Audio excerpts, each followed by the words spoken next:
রাজীব কুমারের বাড়িতে সিবিআই কেন? ধর্নায় পিসি। ফিরহাদ হাকিম গ্রেপ্তার করবে সিবিআই কেন? ধর্নাতে পিসি। সিএ করে হিন্দু শরণার্থীদের নাগরিকত্ব দেওয়া হবে কেন? রামকৃষ্ণ আইভিএফ সেন্টার, মা হওয়ার স্বপ্ন পূরণ। ধর্নাতে পিসি।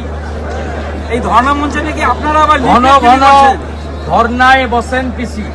এখন ধর্নায় বসেছেন বাংলাদেশি মুসলিম অনুপ্রবেশকারীদেরকে ভোটার তালিকায় নাম রাখতে হবে, তাই ধর্নাতে পিসি।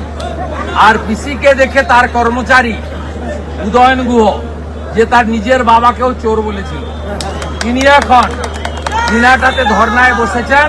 ওখানে 37,000 বাংলাদেশি মুসলমানের নাম ভোটার তালিকায় নেই। উনি নিশীথ প্রামাণিকের কাছে 21-এ হেরেছেন, 2016-তে অশোক মন্ডলের কাছে হেরেছেন। এবারে 1.5 মাস পরে বিজেপির যে দাঁড়াবে, বুথের সভাপতিও যদি দাঁড়ায়, বেটা উদয়ন গুহ অনেক ভোটে হারবে।